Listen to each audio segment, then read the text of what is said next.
अस्सलाम वालेकुम रहमतुल्लाहि व बरकातुहू। जैसे आप सभी को पता है कि 3 अक्टूबर से 31 दिसंबर तक तकवा ज्वेलर्स में ग्रेट गोल्ड फेस्टिवल चल रहा था, जिसमें हमने 80,000 और 40,000 से ज्यादा गोल्ड की खरीदारी करने और 20,000 से ज्यादा रियल डायमंड यानी अनीक गोल्ड डायमंड ज्वेलरी की खरीदारी करने वालों की पर्ची जमा की थी और हमने आपसे कुछ इनामात का वादा किया था। इसमें आप जीत सकते हैं 20 उम्रा पैकेज, 10 लैपटॉप और 10 iPhone 17। और आपको बताते चलें कि इंतजार की घड़ियां खत्म हो चुकी। 26 जनवरी यानी यौम जमहूरिया और रिपब्लिक डे की शाम बाद नमाज मगरिब इस प्रोग्राम का इनेकाद किया गया है। याद रहे, ये प्रोग्राम तकवा ज्वेलर्स की हर ब्रांच में होगा इंशाल्लाह। सभी कस्टमर से दरखास्त है कि जिन लोगों ने भी इसमें पार्ट लिया था या इन 3 महीनों में खरीदारी की थी, बराए मेहरबानी 26 जनवरी की शाम बाद नमाज मगरिब अपने करीबी तकवा ज्वेलर्स की ब्रांच में पहुँचे। चलिए आइए देखते हैं वो खुशनसीब कौन है। 26 जनवरी की शाम हमें भी इंतजार है। आखिर में मैं पूरे तकवा ग्रुप ऑफ कंपनी की तरफ से तमाम अहले वतन को यौम जमहूरिया यानी रिपब्लिक डे की बहुत बहुत मुबारकबाद देता हूँ। जज़ाकल्लाहु खैर। अस्सलाम वालेकुम रहमतुल्लाह।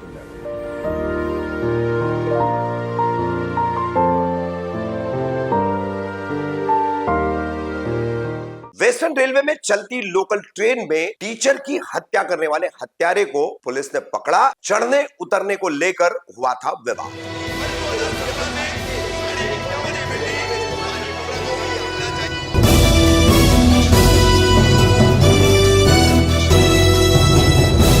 रफीक कामदार हिंदुस्तानी रिपोर्टर में आपका स्वागत है। रविवार 25 जनवरी को पश्चिम रेलवे यानी वेस्टर्न रेलवे की चर्चगेट से निकली हुई एक ट्रेन में विवाद होता है। चढ़ने उतरने को लेकर यह विवाद हुआ, ऐसा अभी जांच में सामने आया। मगर इसी विवाद में एक युवक चाकू निकालकर दूसरे व्यक्ति को घोंप देता है और फरार हो जाता है, जिसमें उस व्यक्ति की मौत हो जाती है। व्यक्ति का नाम आलोक कुमार सिंह बताया जाता है, जो कि नरसिंह मोंजी कॉलेज में टीचर है, प्रोफेसर है, ऐसी जानकारी सामने आई है। पढ़ाने का काम करते हैं और ये विवाद पुलिस के मुताबिक ट्रेन में स्टेशन आने पर जैसे चढ़ने उतरने के लिए को लेकर के अमूमन यात्रियों के बीच में विवाद होते, उसी तरह का ये विवाद था और उसी विवाद के चलते इस युवक ने चाकू घोंप दिया और फरार हो गया।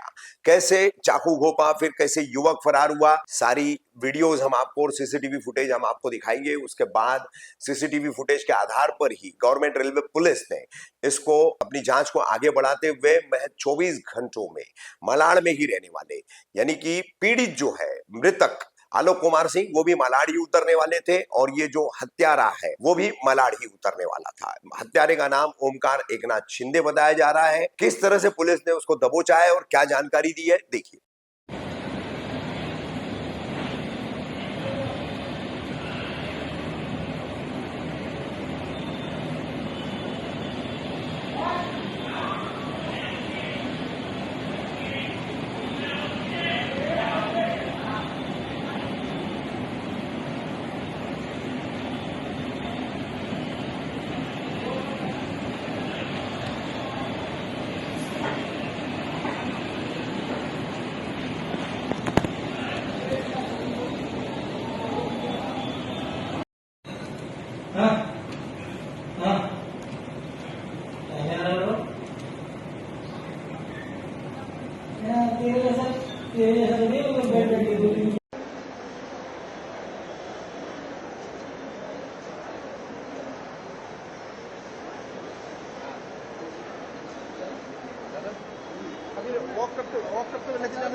नहीं सर, तुम्ही उभे राहा। चला चला पीछे चलो पीछे।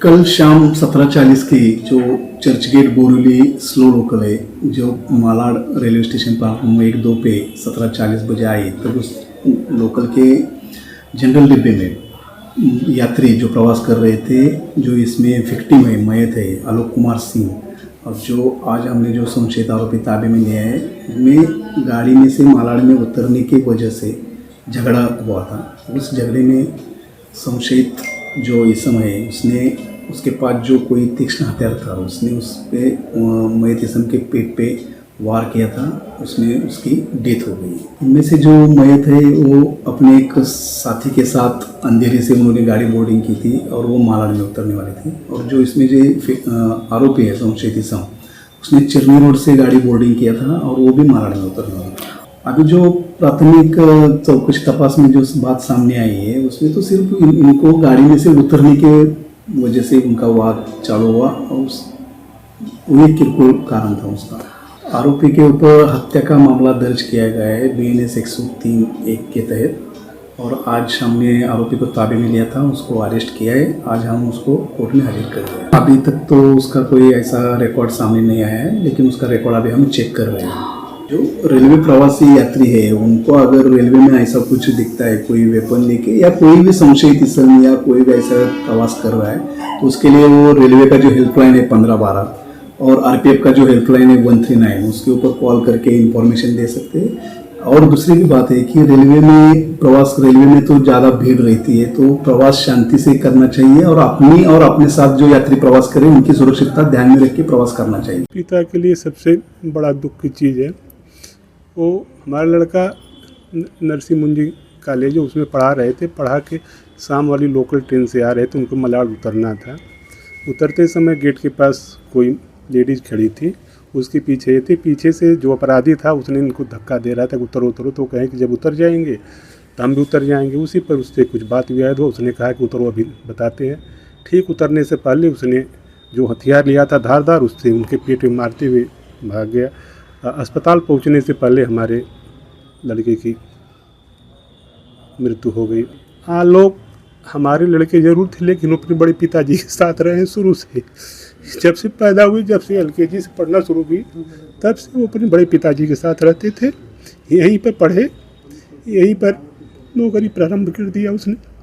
हमारे साथ तो कम रहे, हमारे जो यहाँ पर थे हमारे बड़े भैया, उन्हीं के साथ उन्होंने पूरी रहा। पहले नियम है, पहले फर्स्ट एड दिया जाए, उसके बाद पूछताछ किया जाए। ये ज़रूर लापरवाही हमारे समझ से हुई है, वो ज़रूर दिखा देना है, लेकिन उनको इलाज मिलने में लेट हुआ है, नहीं तो तुरंत उनका उपचार होता तो भगवान चाहते बच जाते। अगर ऐसी वारदात किसी जो आदमी अपराधी ने इसे हमारे लड़के के साथ किया, उसको सख्त से सख्त कानून के अनुसार मृत्युदंड मिलना चाहिए। जो सरेआम बेरहमी से किसी की हत्या करे उसको मृत्युदंड मिलना चाहिए, और किसी के साथ ना हो, इसके बारे में सुरक्षा के इंतजाम किए जाएं कि ऐसी आगे पुनरावृत्ति न हो इस घटना की। शिक्षक थे और पढ़ते थे, बस यही उनका दो काम था। यहाँ से निकलते जो रास्ते मिलता तो उससे प्रेम से मिल लेते थे, आते जाते रहते थे, जो मिल गया उससे प्रेम से, किसी से कोई बात नहीं। हमसे भी बहुत बात नहीं करते थे, 2 दिन 4 दिन जब उनको फुर्सत मिलता था तो बात करके हाल समाचार ले लेते थे, और बाकी वो अपने काम में लगे रहते। किसी से आज तक कोई हमसे किसी प्रकार की कोई डिमांड, न कोई बात, न कोई विवाद, इस प्रकार कोई किसी से नहीं उनको रहा। हम भी पूछते थे, कहते पापा सब ठीक है, कोई बात नहीं है। इससे कहना चाहता हूँ कि इनके खिलाफ साक्ष्य इकट्ठा करके सख्त सजा इनको दिलाई जाए। इनको मृत्युदंड का प्रावधान है, जो 302 करता है उसके लिए मृत्युदंड का प्रावधान है, तो इनको मृत्युदंड की सजा अदालत में दिलवाया जाए इनको। देखिए, आज बोरीवली रेलवे पुलिस ने जो ऑफेंस मालाड में एक रेशम की हत्या हुई है उसके बारे में जिसको अरेस्ट करके लाए थे, वो ओमकार एकनाथ शिंदे, उनको लेके आए थे कि उनका ऐसा कहना है फिरियादी का कि वो जो उनके मित्र थे, उनकी जो हत्या ट्रेन में हुए, वो ये आरोपी ने ओमकार शिंदे ने की है।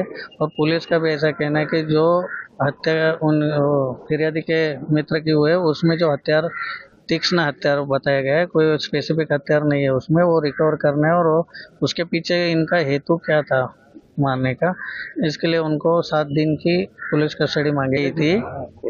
लेकिन मैंने कहा कि भले ये ऑफेंस मर्डर ऑफेंस भी है, लेकिन इनका जो ग्राउंड्स जो है जिसके वजह लिए इनको कस्टडी 7 दिन की चाहिए, उसमें केवल वो आरोपी से हथियार रिकवर करना है, और हेतु जो इंटेंशन है उसके पीछे क्या है वो ढूंढना है। तो इसके लिए 7 दिन की कस्टडी बहुत ज़्यादा है, तो 3 दिन ज़्यादा से ज़्यादा दी जाए। लेकिन फिर दोनों बाजू के सुन के आर्गुमेंट सुन के माननीय न्यायालय ने 5 दिन की कस्टडी जो 30 तारीख तक है वो आरोपी के लिए दी है। इन्वेस्टिगेशन के लिए। देखिए सीसीटीवी में सिर्फ आरोपी जो है वो भागते हुए दिखाई दे रहा है ना, बाकी उसके हाथ में कोई चीज़ है जो लेके भाग रहा है। अगर जो इंसिडेंट होने के बाद तुरंत ट्रेन रुकी और 2 मिनट में आदमी कोई चीज़ किधर फेंकता है या लेके जाता है तो साथ में तो दिखना जरूरी है। तो ये डर के मारे भाग रहा था क्योंकि फिरियादी और जिसकी हत्या हुई है, हत्या में जो आदमी मर गए हैं वो दोनों जन इनको मारे थे, ऐसा इसका कहना है। और वो डर के मारे वो वहाँ से भाग रहा था कि ये दोनों मुझे मार सके। लेकिन जो उसके मौत जो हुई है वो किस वजह से हुई है ना फिरियादी खुद बता रहे, खाली उन्होंने सुना कि इसने कुछ तो मारा।